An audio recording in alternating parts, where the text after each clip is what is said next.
السلام علیکم ورحمۃ اللہ وبرکاتہ۔ خدا کا وجود، اب یہ یعنی کائنات کا خالق کہہ لیں آپ، ٹھیک ہے۔ یہ جو موضوع ہے یہ اس لیے بھی اہم ہے کہ اس دور کے اندر جس طرح سے یہ الہاد کا مطلب یعنی پرچار ہو رہا ہے، اب وہ چاہے وہ دب چھپ کے ہو یا کھلم کھلا ہو، دونوں صورتوں میں، کیونکہ ابھی تک تو یہ دب چھپ کے ہو رہا ہے، لیکن آگے اس طرح لگتا ہے کہ پاکستان کے اندر تو کم از کم ابھی ذرا سا یہ پریشر میں ہیں یہ لوگ، کیونکہ وہ چھپ کے ہی کر سکتے ہیں اور ایک خوف رکھتے ہیں اپنے اندر۔ لیکن مغربی دنیا کے اندر جو ہے یہ چیز سرعام ہوتی جا رہی ہے، لیکن اس کو سمجھنے سے پہلے ہمیں ایک خالق کو سمجھنا پڑے گا کہ خالق کون ہوتا ہے، علم کو سمجھنا پڑے گا اور مذہب کو سمجھنا پڑے گا۔ ہم ان تین چیزوں پہ بات کریں گے پہلے، تاکہ معاملات ہم آگے چلیں اور ہم کھول کے دیکھیں کہ آگے اس کی وضاحت ہمیں مل جائے گی کہ یہ وجہ کیا تھی، یا ایسا کیوں ہوتا ہے، یا الہاد کی طرف لوگ کیوں جاتے ہیں، ٹھیک ہے۔ اور پھر ہم اس کی کوشش کریں گے کہ الہاد کا قرآن سے موازنہ بھی کریں کہ قرآن نے اس بارے میں کیا کہا ہے، اور اب میں اپنے نظریات بھی اس کے اندر رکھوں گا آپ کے سامنے۔ تو سب سے پہلے خالق، یعنی خالق سے مراد یعنی جو تخلیق کرتا ہے، اور جو اس کی تخلیق ہے وہ اس کی مخلوق ہے۔ تو خالق کائنات ہم اللہ تعالیٰ کو کہتے ہیں، ٹھیک ہے، کہ اللہ تعالیٰ نے اس دنیا کو بنایا اور ہم سب اس کی مخلوق ہیں، اس کائنات کے اندر جو بھی ہے سب اس کے تابع ہے۔ اچھا، اب یہاں پر مسئلہ یہ پیدا ہوتا ہے کہ یہ جو سوال اٹھتا ہے کہ اگر اللہ نے اس کائنات کو بنایا تو اس کو کس نے بنایا؟ اس طرح کے سوالات عموماً آپ سنتے ہوں گے جو الہاد کے اندر مطلب یعنی بہت زیادہ بیان کیے جاتے ہیں اس طرح کے سوالات۔ تو میں 3-4 سوال بھی آپ کے سامنے رکھ دوں گا جس کے اوپر زیادہ وہ ہے۔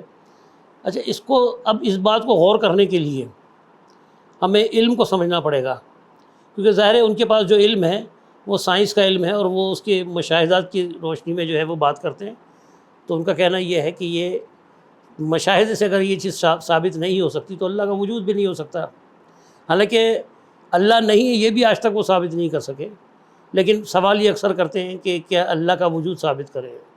اب وہ کیا سوال ہوتے ہیں ہم بعد میں بات کریں گے۔ تو علم جو ہے، 2 علوم کو سمجھنا پڑے گا ہمیں پہلے، یعنی ایک علم وہ جس کو وہ مانتے ہیں مشاہدی علم کہہ لیں یا مشاہداتی علم کہہ لیں، اور دوسرا علم جو ہے وہ خبری۔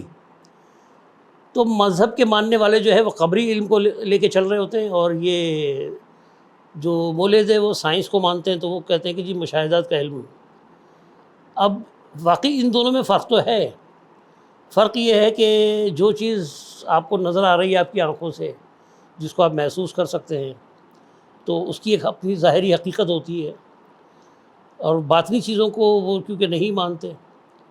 لیکن دوسری طرف اگر میں کہوں کہ خبری علم جس کو تمام مذاہب مانتے ہیں وہ بھی ضروری ہے، یعنی اس سے بھی نہیں منہ موڑا جا سکتا۔ جیسے مثال کے طور پہ مذہب کے اندر یہ کہا جاتا ہے کہ یہ انبیاء کے تھرو جو ہے یہ مذہب اللہ نے اپنا پھیلایا، ٹھیک ہے۔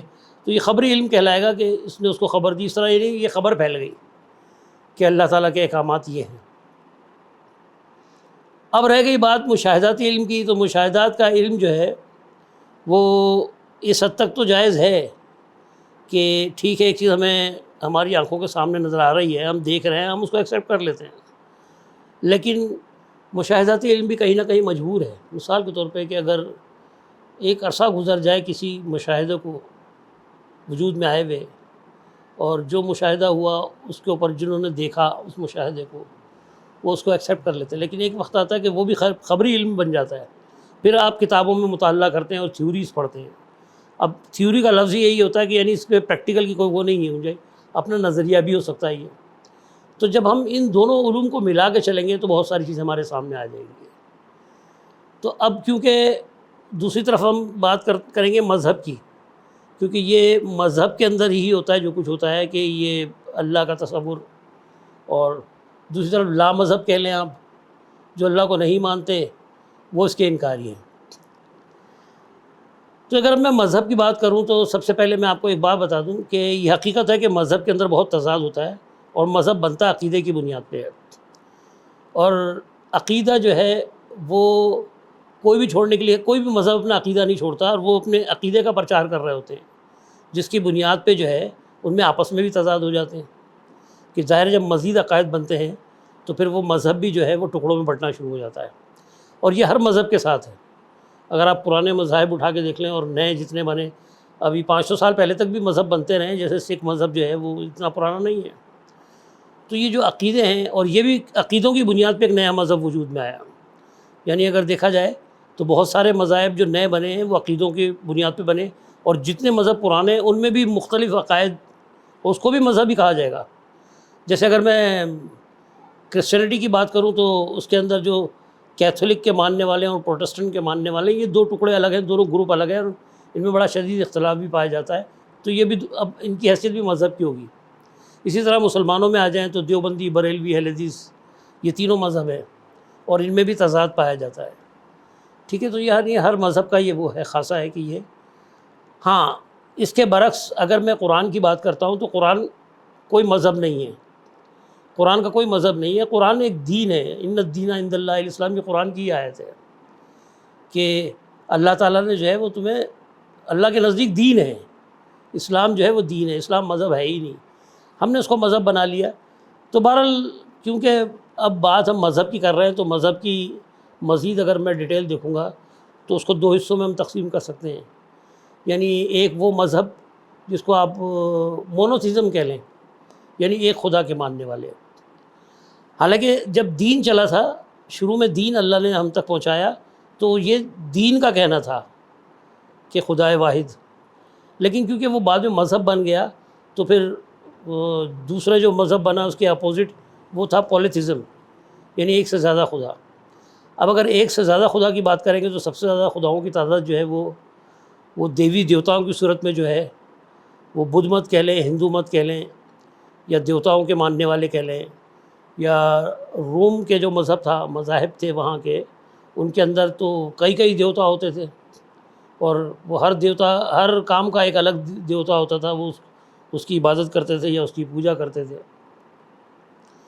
تو یہ جو مذہب کے اندر تضاد جو ہوا سب سے پہلے، یعنی مونوتھیزم اور پولیتھیزم لے لیں آپ کہ ان کے اوپر اس بنیاد پہ تضاد اترا۔ تو ہر مذہب جو ہے دوسرے مذہب سے جب ٹکراتا ہے تو انہی بنیاد پہ ٹکراتا ہے کہ جی وہ جس طرح اگر اسلام مسلمان جو ہے وہ ایک خدا کے ماننے والے ہی وہ اللہ کہتے ہیں، اس کے برعکس اگر آپ دیکھیں ہندو مت لے لیں تو ان کے اندر بھی جو ہے مطلب یعنی اس مذہب کے اندر بھی بہت سارے خداؤں کا تصور ہے، بہت سارے دیوتا اور دیویاں ہیں ان کی جن کی پوجا کی جاتی ہے۔ اس کے برعکس اگر ہم بات کریں گے تو سائنس جو ہے اور اس کے ماننے والے، بلکہ میں ان کو بھی ایک مذہب کہوں گا، کیونکہ ان کے اندر بھی اپنے یہ بھی عقائد کی بنیاد پہ، اور جو چیز عقائد کی بنیاد پہ ہوتی ہے اسی کو مذہب کہا جاتا ہے۔ تو میں اس کو یہ کہہ لوں تھوڑی دیر کے لیے کہ یہ سائنسی مذہب ہے، یعنی الحاد کرنے والے جو ہیں یہ بھی ایک مذہب کے پیروکار ہیں، تو یہ مذہب ان کا جو ہے وہ سائنس کا مذہب کہلائے گا۔ تو اگر ان کے اوپر ہم بات کریں گے ملحدوں کی، جو اپنے آپ کو لامذہب کہتے ہیں، اور ان میں بھی اتفاق نہیں ہے، کیونکہ ان کے اندر بھی بہت سارے تضاد ہیں آپس میں۔ جس طرح ایک پروگرام میں دیکھ رہا تھا تو اس کے اندر وہ جو سوال اس سے جب کیا گیا کہ ایک سائنٹسٹ کا انہوں نے وہ جو بھی تھا اس نے اس کا نظریہ بتایا کہ آپ تو یہ کہہ رہے ہیں کہ فلانا سائنٹسٹ جو ہے وہ تو یہ کہتا ہے، تو انہوں نے کہا نہیں جی ہمارے ہم اس کی بات کو نہیں مانتے۔ اس نے کہا جی آپ سائنس کو مانتے ہیں، اس کو کہہ رہے ہیں کہ ہمارے اندر بھی بہت سارے پاگل ہوتے ہیں جو اس طرح کی کمزور باتوں کے اوپر ایمان لے آتے ہیں۔ تو اس کا مطلب یہ ہوا کہ اختلاف ان میں بھی ہے۔ تو اب اگر جب اختلاف شروع ہو جاتا ہے اور الگ الگ اپنے اپنے نظریات آتے ہیں، عقائد آ جاتے ہیں، تو وہ بھی مذہبی کہلاتا ہے۔ اب یہ ان کے پاس جو ہے نا بنیادی جو باتیں ہیں ان کی، اگر ہم ان کو دیکھ لیں تو ان کا کہنا یہ ہے کہ یہ جو الحاد جو ہوا جس بنیاد پہ ہے، تو دو تھیوریز تھی جن کی بنیاد پہ یہ الحاد ہوا ہے، یعنی ایک بگ بینگ تھیوری لے لیں آپ، ٹھیک ہے، اور دوسری ڈارون کی تھیوری۔ ان تھیوریز کی بنیاد پہ جتنے بھی ملحد ہیں اس پہ ایک ہے سب۔ جس طرح مسلمانوں کے اندر ہم کہتے ہیں نا دیوبندی ہو، بریلوی ہو یا اہل حدیث ہو، قرآن کے اوپر ایک ہے، نماز پہ ایک ہے، یعنی چند بنیادی چیزیں ہوتی ہیں جس کے اوپر سارے ایک ہوتے ہیں، پھر فروعی اختلافات ہوتے ہیں ان میں۔ تو اسی طرح ان میں بھی ہے۔ تو بگ بینگ تھیوری جو ہے وہ جارج لمترے کے نام سے بیلجین پادری تھا ایک، اس نے 1927 کے اندر مطلب یعنی یہ تھیوری پیش کی تھی، اور وہ خود ایک ماہر فلکیات بھی تھا، اور اس طرح 1965 کے اندر جا کے اس کو مطلب رابرٹ ولسن نے بھی اس کی تائید کی، اور آئنسٹائن نے بھی اس بارے میں کچھ مطلب اپنی رائے دی ہے، کیونکہ وہ 1900 کے شروع کا دور جو ہے میرا خیال ہے 1915 یا 1920 میں اس نے بھی کچھ اس طرح کی تھی، لیکن اس کی وضاحت ہوئی ہے۔ اب اس کے اندر ایک پادری انوالو ہے۔ اب آپ یہ سوچیں کہ جارج لمترے جو ہے وہ بیلجین پادری ہے، تو پادری کون ہوتا ہے؟ مذہب کا ماننے والا، ٹھیک ہے۔ اب اگر یہ کہتے ہیں کہ یہ لامذہب اپنے آپ کو کہتے ہیں، تو اس میں مذہب والا تو ایک موجود ہے پہلے سے۔ خیر اینی وے وہ ہمارے بحث کا ایسا نہیں ہے، ہم کیونکہ بات کر رہے ہیں ان کے اس نظریے کی، تو اس نظریے کے اندر بھی ایسا نہیں ہے کہ یہ بڑے کامیاب گئے ہیں۔ تو سوال یہاں پر اس نظریے میں یہ پیدا ہوتا ہے کہ چلو ٹھیک ہے، بگ بینگ تھیوری جو ہے انہوں نے کہا کہ ایک دھماکے سے یہ دنیا وجود میں آ گئی، ٹھیک ہے، اور وہ دھماکہ بتایا جاتا ہے کہ 13.8 بلین ایئرس پہلے کی بات ہو رہی ہے، کہ اتنا عرصہ پہلے جو ہے یہ دنیا 13.8 ارب سال پہلے جو ہے یہ دنیا وجود میں آئی بگ بینگ کے نتیجے میں۔ تو اگر یہ بگ بینگ کے نتیجے میں جب یہ آئی، تو اب اگر بات کیا جائے جس طرح یہ کہتے ہیں نا کہ اس سے پہلے کون تھا، اس سے پہلے کون تھا، تو اگر یہ بگ بینگ تھیوری کی ہم بات کریں تو اس سے پہلے وہاں کون تھا؟ اب یہ سوال الٹا پیدا ہوتا ہے۔ تو اس کا بہترین حل یہ ہے کہ اگر میں کہوں آپ کو 10 سے لے کے 1 تک الٹی گنتی کریں، تو اگر میں کہوں 10 کے بعد 9، 9 سے ہم آگے چلیں تو 8، 7، 6، 5، 4، 3، 2، 1، اس کے بعد اگر کہیں گے اس کے بعد کیا ہے، تو آپ کہو گے 0 ہے۔ اس کے بعد کیا کہو گے کہ اس کے بعد اگر پوچھا جائے کیا ہے، تو آپ کہو گے بھائی 0 ہے، 0 کے بعد کچھ نہیں آتا۔ تو اسی طرح سے جو خالق کا تصور ہے، اگر اس نے تخلیق کی تو ظاہر ہے اس سے پہلے خالق ہی تھا، کائنات سے پہلے، کائنات کے وجود سے پہلے خالق موجود تھا جس نے بنائی۔ اب یہ کیونکہ کہتے ہیں کہ یہ بگ بینگ کے نتیجے میں جو ہے کائنات بنی ہے، تو ان کا نظر یہ ہے کہ کائنات کا جو خالق ہے وہ کائنات خود ہے۔ تو ایسا کبھی بھی نہیں ہوتا کہ اگر میں کہوں ایک کار خود بخود بن گئی، تو خود بخود نہیں بنتی، بلکہ اس کا کوئی بنانے والا ہوتا ہے۔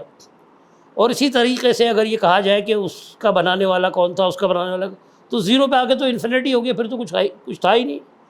تو یہاں پر اچھا، اور یہ بات جو ہے 1927 کی میں نے بات کی، پہلی دفعہ 1927 میں یہ بات سامنے آئی، اور 1965 تک یہ بات کمپلیٹ ہوگی کہ ہاں جی ہے، اور اس کے بعد یہ چیز ہلکے مطلب کامن ہوتی گئی، اور وہ سائنس کی یہ تھیوری، اور جب میڈیا کا دور آیا تو یہ اور اسپیڈ سے پھیلی باتیں، اور اس طرح سے جو لوگوں نے الہاد کرنا شروع کیا۔ تو خیر یہ تو بات تھی 1927 کی۔ قرآن کا نزول جو ہے وہ ہو رہا ہے آج سے 1400 سال، بلکہ اس سے بھی زیادہ عرصہ ہو گیا۔ تو سورہ انبیاء کی ایک آیت ہے، وہاں اللہ تعالیٰ کہتا ہے اولم یر الذین کفروا، کیا نہیں دیکھتے ان لوگوں کو جو نہیں مانتے ہیں یا انکار کرتے ہیں یا کفر کرتے ہیں، کیا ان لوگوں کو نہیں دیکھتے؟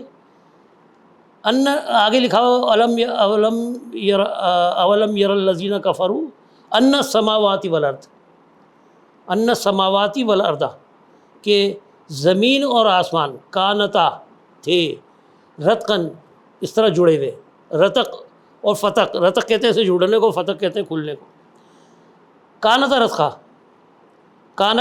کانتا یعنی وہ دونوں تھے رتقن جڑے ہوئے، ففتقناہما، ففتقنا، اب یہ فا کا مطلب پھر فتق کا مطلب الگ ہونا، فتقنا، ہم نے ان کو الگ کیا، ہما ان دونوں کو۔ تو سورہ انبیاء کی جو یہ آیت نمبر غالباً 30 ہے، اس کے اندر اللہ تعالیٰ کہہ رہا ہے کہ زمین اور آسمان باہم جڑے ہوئے تھے اور ہم نے ان کو الگ کر دیا۔ تو یہ ہے جی بگ بینگ، اور یہ بات اللہ تعالیٰ نے 1400 سال پہلے اگر نبی صلی اللہ علیہ وسلم پر یہ نازل ہو رہی ہے بات، تو میں نے آپ سے کہا نا کہ جو خبری علم ہے اس کو نظر انداز نہیں کیا جاتا ہے۔ اب دیکھیں مشاہداتی علم اور خبری علم دونوں سامنے آ گئے آپ کے، یعنی اس کا مشاہدہ کب ہو رہا ہے؟ 1927 میں، یعنی زیادہ پرانی بات نہیں ہے، اور 1000 سال سے پیچھے، 1500 سال پیچھے ایک بات کہی گئی، اور مشاہدہ اس کا کب ہوا؟ اب ہوا۔ تو اس کا مطلب یہ خبری علم اور مشاہداتی علم، ان دونوں کو سامنے رکھیں گے تو بات سامنے آئے گی، کسی ایک پہ بات نہیں بنے گی، نہ خبری پہ بنے گی۔ میں بھی یہ کہہ رہا ہوں کہ صرف قبری علم کی بات نہیں ہے کہ اللہ تعالیٰ خود قرآن میں کہتا ہے افلا یتدبرون، کیا تم تدبر نہیں کرتے؟ اب ہم جب تدبر کرتے ہیں تو غور و فکر کی بات تو آئے گی. تو کہنے کا مطلب یہ ہے کہ خبری علم ہمیں خبر کب ملی؟ 1450 سال پہلے. اور مشاہدہ کب ہوا؟ آج کے دور میں. تو کہنے کا مطلب یہ ہے کہ یہ گتھی یہاں کے خود سلجھ جاتی ہے کہ اگر ایسا ہے، اور جب اس کا مشاہدہ بھی مل گیا آپ کو اور خبر بھی مل گئی تو پھر سوال کی گنجائش نہیں ہوتی. لیکن پھر بھی ان کے کچھ ہے. اچھا، دوسرا ان کا جو نظریہ ہے وہ ہے ڈارون کی تھیوری. اب یہ ڈارون کی جو تھیوری ہے، ڈارون کا کہنا یہ ہے کہ پہلے وہ انسان جب وجود میں آیا اس سے پہلے جو ہے جرثومہ تھا، پھر لاروا، پیوپا اور ٹریڈ پال اور پھر مچھلی، اور پھر اس طرح کرتے کرتے مگرمچھ، بندر، اس طرح پھر وہ خشکی پہ آ گئے. یعنی یہ جو ارتقاء کی بات ہو رہی ہے، ایولیوشن کی بات ہو رہی ہے، تو ڈارون کی تھیوری میں یہ ہے کہ ایک دوسرے سے وجود بنتا گیا ان کا. یعنی پہلے وہ، اور یہ دکھایا کہاں سے اس نے؟ پانی سے. یعنی پانی کے اندر حرارت ہوئی اور اس کے اندر پھر لاروا آیا، پھر پیوپا آیا، پھر ٹریڈ پال، پھر مینڈک، پھر مچھلی. اس طرح کرتے کرتے انہوں نے یہ بتایا کہ یعنی پانی، بنیادی بات یہ ہے کہ پانی سے جو ہے ہر جاندار پانی سے بنا ہے. تو یہ تھیوری جو ہے یہ ہے 1859 کی، 1859 کی بات تھی. ٹھیک ہے. اچھا، اگر ڈارون نے 1859 میں یہ بات کہی تو یہ بھی زیادہ دور بات نہیں ہے. ابھی 200 سال کے قریب کے راؤنڈ بھی بنتے ہیں، زیادہ تو نہیں ہے، بلکہ پورے بھی نہیں ہوئے ابھی تو اگر اس بات کی میں بات کرتا ہوں تو اسی طرح سورہ نور کے اندر آ جائیں، وہاں اللہ تعالیٰ کہتا ہے وَاللَّهُ خَلَقَ كُلَّ دَابَّةٍ مِّن مَّاءٍ، کہ اللہ ہی ہے خلقہ، جس نے تخلیق کی، کل دابۃ، تمام جانداروں کو، مِّن مَّاءٍ، پانی سے.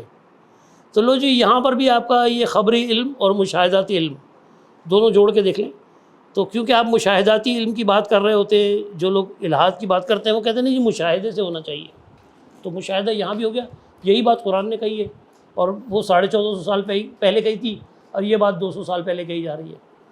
تو مشاہدہ تو آپ نے اب کیا، یہ بات تو یہ خبر تو بہت پرانی ہے. تو کہنے کا مطلب یہ ہے کہ اس کے باوجود بھی، اچھا یہ باتیں آپ جتنی بھی کر لیں، اگر میں خود بھی کچھ لوگوں کو میں نے دیکھا ہے، ان کی کلپس میں دیکھتا ہوں، جس طرح اپنا ایک حارث سلطان، اس کو آپ دیکھ لیں، اور دوسرا اویس اقبال ہے. باقی وہ ایک انڈیا سے بھی ایک صاحب آ رہے ہیں، وہ ہے تو پاکستانی لیکن وہ نقاب لگائے ہوئے ہوتے ہیں. تو ان کا بھی میرے ایک پروگرام کے اندر تھا، کچھ لوگوں نے مجھ سے کہا تھا کہ آپ ان سے رابطہ کریں. تو جی ہمیں کسی سے مناظرہ کرنے کی ضرورت نہیں. ہم نے جو آپ نے ہم نے آیت دکھا دی، آپ کو بات بتا دی. اب آپ کا کام ہے آپ مانیں یا نہ مانیں. میں تو کسی کو نہیں کہہ رہا کہ آپ میری بات مانیں. آپ نہیں ماننا چاہتے نہیں مانیں، جس بات کو ماننا چاہتے ہیں مانیں. خیر اینی وے، اب ہم بات کریں گے کہ ان کے کچھ اعتراضات ہیں ان کے اوپر. تو اعتراضات تو میرا خیال ہے وہ 20-25 ہیں ٹوٹل، اگر وہ سارے اکٹھا کر لوں. لیکن وہ اگر میں ان کی بات کروں گا تو وہ پروگرام بہت لمبا ہو جائے گا اور اس کو بہت ٹائم دینا پڑ جائے گا. تو بہتر یہ کہ 3-4 عقائد ہم رکھ لیتے ہیں ان کے سامنے. کچھ اعتراضات ہیں ان کے. یعنی ان کا پہلا تو اعتراض یہ ہے کہ دنیا کا وجود جو ہے وہ مادے سے ہے اور خدا جو ہے وہ غیر مادی ہے. تو یہ وہ اس دنیا سے باہر کیوں ہے؟ یعنی کائنات کا جو خالق ہے اگر اس نے اس کو تخلیق کی ہے تو وہ مادے سے باہر کیوں ہے؟ اب یہاں سوال یہ پیدا ہوتا ہے کہ جس نے تخلیق کی وہ اس تخلیق کے اندر کبھی بھی نہیں ہوتا ہے. یعنی جس نے تخلیق کی وہ خود مادہ بھی تو اسی نے تخلیق کیا نا. تو ان کا جو نقطہ نظر ہے سائنس کا وہ صرف ظاہری ہے. اس کے پیچھے کا ان کے پاس جو ہے وہ علم ان کے پاس نہیں. ان کا علم محدود ہے، بلکہ میں یہ کہوں گا کہ جو کائناتی علم کے حد تک محدود ہے یہ، اور یہ اس سے باہر نہیں سوچ سکتے. کیونکہ وہ یہ جن کو فالو کرتے ہیں وہ سائنٹسٹ کائنات کے اوپر ہی غور کرتے ہیں. حالانکہ بہت اچھی بات ہے، یہ میں یہ نہیں کہوں گا کہ کوئی برا کام کر رہے ہیں، بہت اچھا کام کر رہے ہیں. کائنات پہ غور کرنے کا حکم قرآن میں ہی ہے. لیکن جو لوگ یہ کہتے ہیں اس کو بنیاد بنا کے کہ قرآن جو ہے وہ سائنس کا علم ہے، تو یہ بات بھی جھوٹ ہے. قرآن سائنس کا علم نہیں ہے. کوئی بھی آسمانی کتاب یا کوئی بھی انبیاء کی لائی ہوئی کتابیں جتنی بھی ہیں وہ کوئی بھی سائنسی کتاب نہیں تھی. یہ انسانیت کی کتاب تھی، اور یہ انسانوں کے لیے، انسانی معاشرے کے لیے اور انسانی تہذیب کے لیے اور انسان کی اخلاقیات کے لیے یہ اللہ تعالیٰ نے احکامات بھیجے۔ اب جب انسان کی تربیت ہو جاتی ہے تو پھر وہ علم کی طرف آتا ہے، اور جب علم کی طرف آئے گا وہ تو وہ کائنات کے علم کی طرف بھی آئے گا۔ اور علم جو ہے وہ اللہ تعالیٰ کا حکم ہے کہ علم کو حاصل کرنا، تو مگر علم کی ایک لمٹ ہوتی ہے، جیسے اللہ یعلم ما لا تعلمون، جو اللہ جانتا ہے وہ تم نہیں جانتے۔ اب اللہ تعالیٰ کے بارے میں بلکہ میں آپ کو اس کا جواب یہ دوں گا کہ سورہ شورا کی ایک آیت ہے، وہاں اللہ تعالیٰ کہتا ہے لیس کمثلہ شیء، یعنی اس کی جو کسی شے سے اس کی مثال نہیں ملتی۔ اب سائنس کیونکہ فطری دنیا تک محدود ہے تو اس لیے اس کا مشاہدہ وہیں تک ہے، لیکن اللہ تعالیٰ جب کہہ رہا ہے کہ لیس کمثلہ شیء، یعنی اس کو آپ کسی چیز سے کمپیئر نہیں کر سکتے، تو اب یہ مادی دنیا اور غیر مادی اور مادی، یہ پھر وہی کمپیئر والی بات آ جاتی ہے۔ اچھا، دوسرا ان کا جو ہے نظریہ، ان کا جو اعتراض ہے دوسرا، کہ یعنی مذہب پابندی لگاتا ہے، یعنی مذہب پابندی، بالکل صحیح کہتے ہیں، یہ میں متفق ہوں کہ واقعی مذہب پابندی لگاتا ہے۔ اب مذہب پابندی جو لگاتا ہے تو وہ اصل میں مذہب، میں نے شروع میں آپ کو جب مذہب کا کہا تھا، ہیڈنگ مذہب کی میں وضاحت کر رہا تھا، تو میں نے آپ کے سامنے کہا کہ اسلام مذہب نہیں ہے، اسلام دین ہے، ٹھیک ہے۔ مذہب میں بھی مانتا ہوں، مذہب لڑاتا بھی ہے، مذہب پابندی لگاتا ہے، مذہب میں اعتراضات اٹھ سکتے ہیں، بلکہ مذہب کے ماننے والوں کے اندر بھی مذہب کے اعتراضات اٹھتے ہیں۔ تو اب چونکہ مذہب جو ہے وہ کی بات ہم کر ہی نہیں رہے ہیں، قرآن جو ہے وہ، قرآن نے جب کہیں، پورے قرآن میں کہیں نہیں لکھا ہوا کہ اسلام کوئی مذہب ہے۔ مذہب بنتے کہ اللہ نے کبھی بھی مذہب نہیں بھیجا۔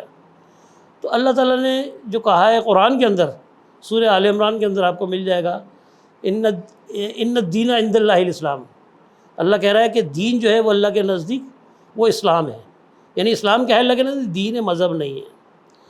پھر تیسرا آپ لے لیں، ان کا ایک اعتراض یہ ہوتا ہے کہ یعنی مذہب کے ماننے والے جو ہیں نا وہ سوال نہیں کرنے دیتے۔ تو یہ بات بھی صحیح ہے کہ سوال وہ کیوں نہیں کرنے دیتے، کیونکہ ان کی عقائد کو ٹھیس پہنچتی ہے۔ میں نے کہا نا مذہب عقائد کی بنیاد پہ بنتا ہے۔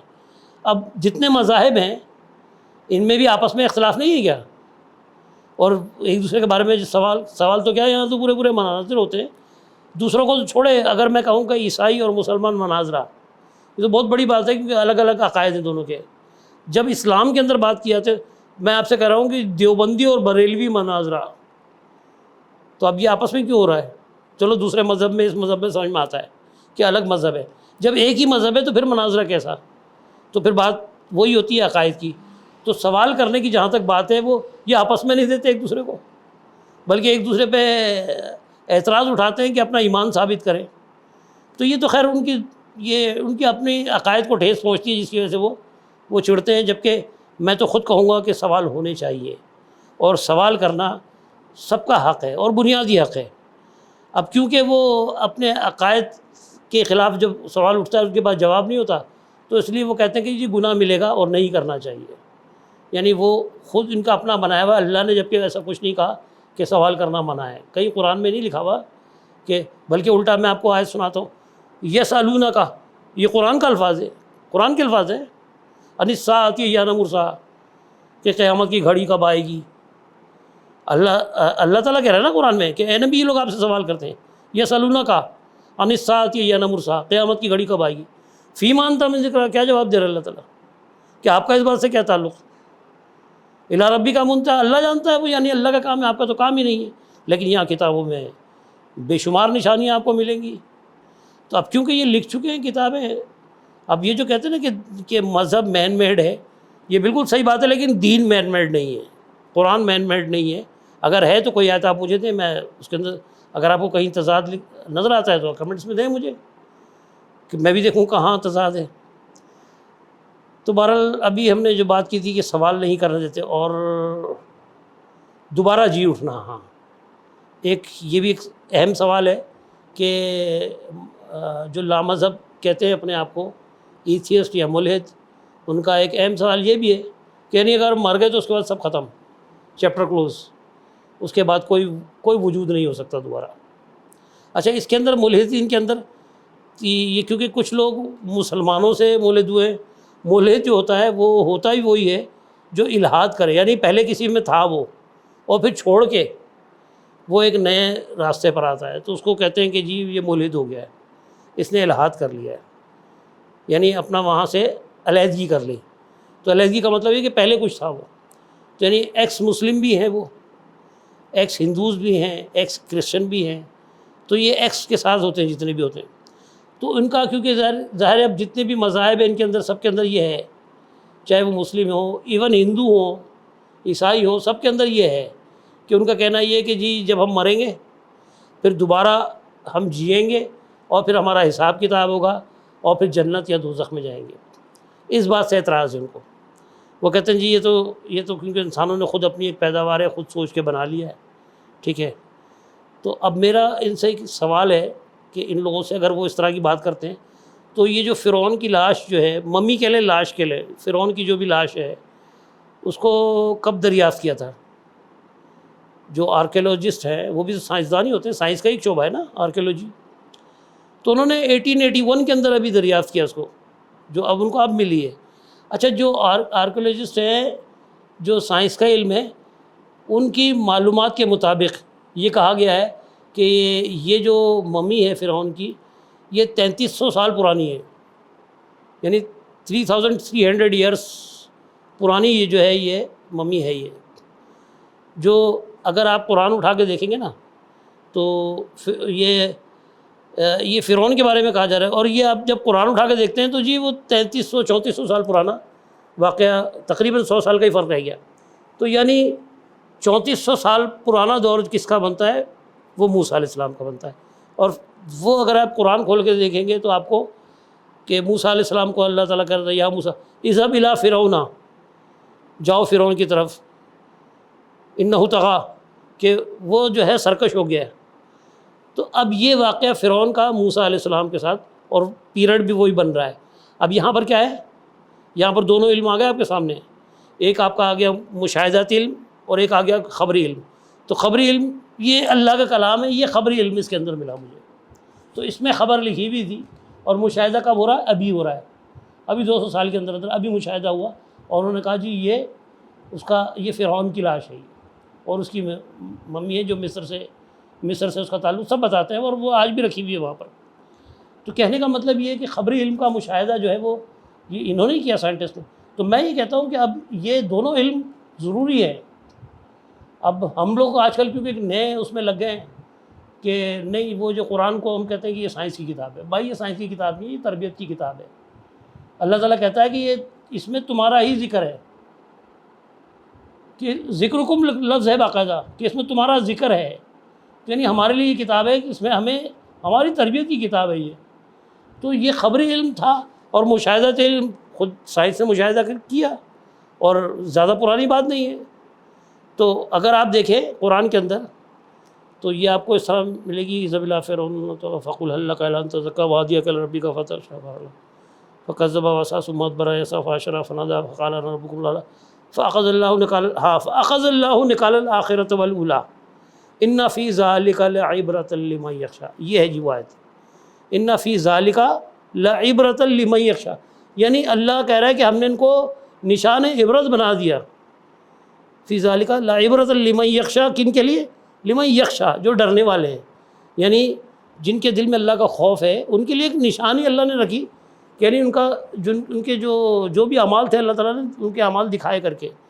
تو یہ جی واقعہ ہے 3300 سال ہی کہہ رہا ہوں میں آپ کے حساب سے، جس طرح مشاہدہ کر کے بتایا گیا ہے، تو یہ 3300 سال پرانا واقعہ ہے، اور یہ اس کتاب میں کب بتایا جا رہا ہے؟ 1450 سال پہلے یہ بات بتائی گئی، یعنی جو آج آپ کو پتہ چل رہی ہے مشاہدہ کر کے آپ مان رہے ہیں۔ تو ساری چیزیں مشاہدہ کرنے کے بعد بھی اگر خبری علم کو نکال کے آپ ایک طرف رکھ دیں تو یہ ممکن نہیں ہے۔ بہرحال اس کے آخر میں ایک بات آپ کو ضرور کہوں گا کہ آپ سورہ نبا نکال لیں اور اس کو ہم تھوڑا سا دیکھ لیتے ہیں۔ اب یہ سورہ نبا ہمیں کیا بتاتی ہے؟ یہ سورہ نازعات تھی جس کا بھی میں نے حوالہ دیا آپ کو نا، اس سے پہلے جو ہے یعنی اما پارہ جہاں سے شروع ہوتا ہے تو یہی آپ کو پہلے پڑھے گی۔ میں تھوڑا سا ترجمہ پڑھ دیتا ہوں۔ یہ لوگ کس چیز کے بارے میں پوچھ گچھ کر رہے ہیں؟ کیا اس بڑی خبر کے بارے میں جس کے متعلق یہ مختلف پیشن گوئیاں کرنے لگے ہیں؟ ہرگز نہیں، ان قریب انہیں معلوم ہو جائے گا۔ ان قریب سے مراد قیامت کے دن۔ ہاں ہرگز نہیں، ان قریب انہیں معلوم ہو جائے گا۔ کیا یہ واقعہ نہیں ہے کہ ہم نے زمین کو فرش بنایا اور پہاڑوں کو میخوں کی طرح گاڑ دیا اور تمہیں جوڑوں کی شکل میں پیدا کیا؟ لیکن یہ جوڑوں کی شکل میں پیدا کیا، یہ مسئلہ بھی حل ہو گیا۔ قرآن کیا کہہ رہا ہے؟ جوڑوں کی شکل میں۔ تو یہ جو سوالات اٹھتے ہیں، آپ نے سنا ہوگا کہ مرغی پہلے آئی یا انڈا پہلے آیا، اس کا جواب بھی آ گیا جوڑوں کی شکل میں۔ تو یقیناً اگر جوڑے ہیں تو انڈا پہلے جوڑا آیا ہے۔ تو اللہ تعالیٰ نے ساری مخلوقات کو جوڑوں کی شکل میں پیدا کیا، اور تمہاری نیند کو باعث سکون بنایا اور رات کو پردہ پوش اور دن کو معاش کا وقت بنایا۔ یہ جی انسانی تربیت کی بات ہو رہی ہے یہاں پر، کہ انسان کو کس طرح چلنا چاہیے۔ یہ انسانیت کی کتاب ہے نا، اب یہ کوئی سائنسی بات نہیں ہے، یہ تربیت کی بات ہے۔ کہ اور باقی آج ہم جو ہے وہ آدھا دن سوتے ہیں، اور دوپہر کے بعد عموماً ہم جو ہے گھر سے نکلتے ہیں کام کی تلاش میں، یا جتنے شاپس کیپرز ہیں آپ ان کو دیکھ لیں کہ وہ دوپہر کے کھانے کے بعد ہی آتے ہیں۔ یعنی اللہ کیا کہہ رہا ہے؟ وَجَعَلْنَا اللَّيْلَ لِبَاسًا وَجَعَلْنَا النَّهَارَ مَعَاشًا، یعنی نہار جو تھی آپ کی اٹھنے کے بعد معاش ہے، وہ معاش کا وقت ہے، لیکن ہم وہ وقت گنوا دیتے ہیں اور آدھا دن ہم سو کے گزار دیتے ہیں۔ تو یہ تربیت ہو رہی ہے ہماری، کہ اگر ہم واقعی یہ کر کے دیکھیں تو بڑا فرق پڑے گا۔ یعنی آدھا دن کی جو ہمارا کاروبار تھا، جو ہم اس کو ضائع کر رہے تھے، ہم اس کو کیپچر کر سکتے ہیں۔ اور رات کو پردہ پوش اور دن کو معاشرہ بنائے، اور تمہارے اوپر 7 مضبوط آسمان بنائے اور ایک نہایت روشن اور گرم چراغ پیدا کیا۔ یہ سورج کی بات ہو رہی ہے۔ اور بادلوں سے لگاتار بارش برسائی تاکہ اس کے ذریعے سے غلہ اور سبزی اور گھنے باغ اگائیں۔ بے شک فیصلے کا دن مقرر ہے۔ یہ جی وہ 5واں پوائنٹ جو میں آپ کو کتنے چوتھا پوائنٹ تھا، 5واں جو آخری پوائنٹ جس پہ بات ہو رہی تھی نا، کیا مردوں کو دوبارہ زندہ کرنے والی بات۔ تو اللہ تعالیٰ کہہ رہا ہے بے شک فیصلے کا ایک دن مقرر ہے، جس روز سور میں پھونک مار دی جائے گی، تم فوج در فوج نکل آؤ گے اور آسمان کھول دیا جائے گا، حتیٰ کہ دروازے ہی دروازے بند کر رہ جائے گا، اور پہاڑ چلائے جائیں گے یہاں تک کہ اب وہ سراب ہو جائیں گے۔ در حقیقت جہنم ایک گھات ہے، سرکشوں کا ٹھکانہ ہے۔ یہ جی میں نے آپ کو مختصر سی یہ پڑھ کے بتا دی ہے۔ یہاں بتانے کا مقصد یہ ہے، ان باتوں پہ اعتراض ہے، یہ جو میں نے پڑھ کے سنائی ہے نا آپ کو، ان باتوں پہ اعتراض ہے، اور اس طرح کی باتوں پہ وہ یہ کہتے ہیں کہ جی اس کا تعلق نہیں ہے، یہ انسان نے خود ہی لکھ لی ہے۔ اب اگر خود ہی لکھ لی ہے تو پہاڑ میخوں کی طرح ٹھونک دیے اللہ تعالیٰ نے اس کائنات کے اندر۔ تو یہ پہاڑ کا ذکر، اور آج زلزلے جب آتے ہیں، آج کہتے ہیں کہ جی پہاڑوں کو، آج ان سب چیزوں کی حفاظت کی بات سائنس کرتی ہے کہ ان کے پھٹنے سے، اور اسی طرح قرآن میں ایک وہ اذا زلزلت الارض زلزالها، زلزلے کی بھی آیت مل جائے گی۔ تو بہرحال کہنے کا مقصد یہ ہے کہ میرا مقصد یہ نہیں ہے کہ میں ابھی سب آیتوں کے ڈھیر لگاؤں، بلکہ میرا کہنے کا مقصد یہ تھا کہ جو لوگ الہاد کرتے ہیں ان کے اندر صرف ایک خامی ہے کہ وہ قرآن پہ صحیح معنوں میں غور نہیں کرتے، اور دوسرا ان کی جو شکایت ہے وہ واقعی بجا ہے۔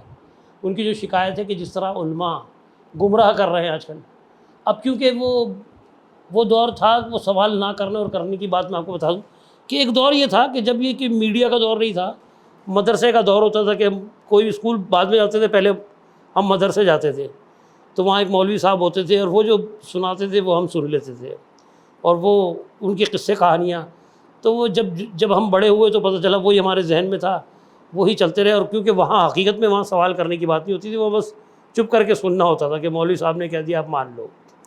اچھا اب کیونکہ بہت ساری چیزیں ایسی ہیں اس دور کے اندر کہ اس کی وضاحت ہوئی، کیونکہ وہ لگی بندی وہ ایک چلی آ رہی تھی، ان کا سلسلہ تھا، اور جو انہوں نے اپنے بڑوں سے سنا وہ وجدنا آباؤنا کذالک یفعلون والی بات ہے، کہ جیسا انہوں نے پایا اس کو آگے بڑھا دیا، اور ہم بھی آمنا صدقنا ایمان لیتے آئے۔ لیکن کیا ہوا کہ جب جدید سائنس آگے بڑھی تو بہت ساری چیزیں سامنے آئیں۔ شروع میں کفر کے فتوے لگاتے رہے، بعد میں ان کو ماننا پڑا۔ موبائل جب آیا تو بولا جی اچھی چیز نہیں ہے، لاؤڈ اسپیکر آیا تو جی اس پہ اذان دینا حرام تھا، اب ساری اذانیں اسی پہ ہو رہی ہیں۔ پھر اسی طرح سے الٹرا ساؤنڈ کا لے لیں، جب الٹرا ساؤنڈ آیا تو کیونکہ پہلے تو یہ مولوی یہ کہتے تھے کہ جی کہ مادر رحم میں کیا ہے وہ اللہ کے علاوہ کوئی نہیں جانتا، اب جب پتہ چل گیا کہ جی لڑکا ہے یا لڑکی، اب الٹرا ساؤنڈ دیکھ کے بتا دیا جاتا ہے، تو اب یہ پھنس گئے۔ جب انہوں نے پھر دوبارہ اس کے اوپر غور کیا تو ان کو سمجھ میں آیا کہ یہ وہ والی بات ہی نہیں ہے۔ اب پھر وہ اس کی دوبارہ ترجمانی کی گئی تو کہنے کا مطلب یہ ہے کہ تو یہی چیزیں اگر کوئی سوال کر رہا ہے آپ سے تو وہ یہی تو سوال کر رہا ہے جس کا آپ جواب نہیں دے رہے. تو اگر ان کی صحیح غور و فکر کر لیا جائے تو یہ مسئلے ہی ختم ہو جاتے ہیں. لیکن کیونکہ غور و فکر نہیں کرتے اور وہ اپنے عقیدوں کے حساب سے اپنی بات پہ جمے رہنا اور دوسرے کی تذلیل کرنا، یہی وجوہات ہوتی ہے الحاد کے بڑھنے کی. اگر آپ چاہتے ہیں کہ الحاد کو روکیں تو سب کو آزادی دیں، سوال کر رہے ہیں تو ان کو حق دیں سوال کرنے کا. آپ نہیں کریں گے سوال، آپ ان کو حق نہیں دیں گے، وہ کہیں نہ کہیں جائیں گے، وہ اپنا مسئلہ خود ڈھونڈ لیں گے. وہ 10 کتابیں پڑھیں گے، کہیں نہ کہیں وہ پہنچ جائیں گے نتیجے پہ. اور جب نہیں پہنچیں گے تو پھر یہی کہیں گے کہ سب ڈرامے بازی ہے، اس کو بند کر دیا ہے، کچھ نہیں رکھا ہوا الحاد کی طرف جو ہے. تو کہنے کا مطلب یہ ہے کہ اگر آپ چاہتے ہیں کہ الحاد کو روکیں اور تو حقائق بتائیں، ان کو کھل کے بتائیں، اور جو غلطیاں اپنی ہیں وہ مانیں، نہ کہ اس پہ ڈٹے رہیں.